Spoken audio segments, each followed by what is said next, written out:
Hi Theater Mania, it's Anna Camp, and we're at opening night of Time in the Conways on Broadway.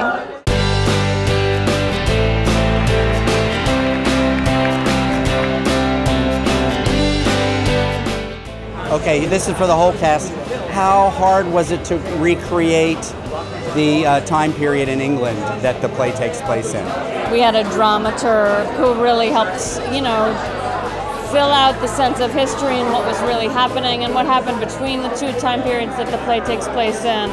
What was it like revisiting something that hasn't been on Broadway since, I think it's the 1930s, and what do you do to make it fresh?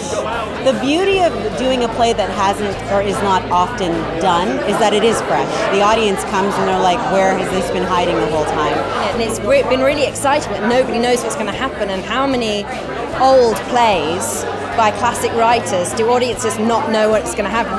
So it is exciting that people have no idea where it's going. I think it takes place in two different time periods.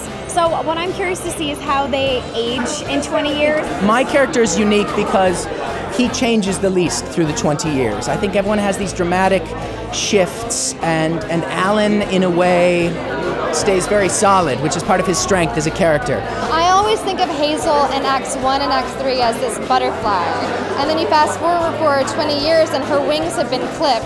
It's a challenge to play, I think, for all of us to play characters that grow up 20 years in the future. It's been a really, really wonderful experience. Curious if what sort of off-stage rituals they have before they cross the threshold. I have to sing Danny Boy. It's become a thing now. I like to come at least 2 hours before the show starts and meditate in the house.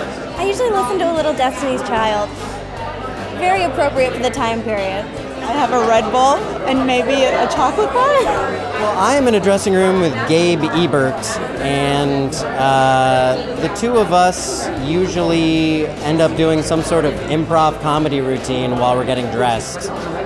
We didn't plan this, it just kind of happened. I don't know how. We do a lot of Joe Pesci impressions. I'm sorry, I'm going to be so terrible and ask some Downton Abbey question. Was that food good? And did she get to keep any of the clothes?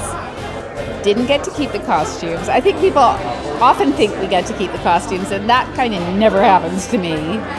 And the food was good. Yeah, I have a question for one of the leading actresses, Anna Camp.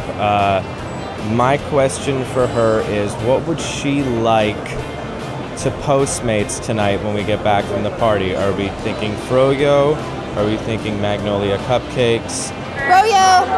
I think we'll order some froyo with some Oreos crumbled up on top. Great question, Skylar Astin.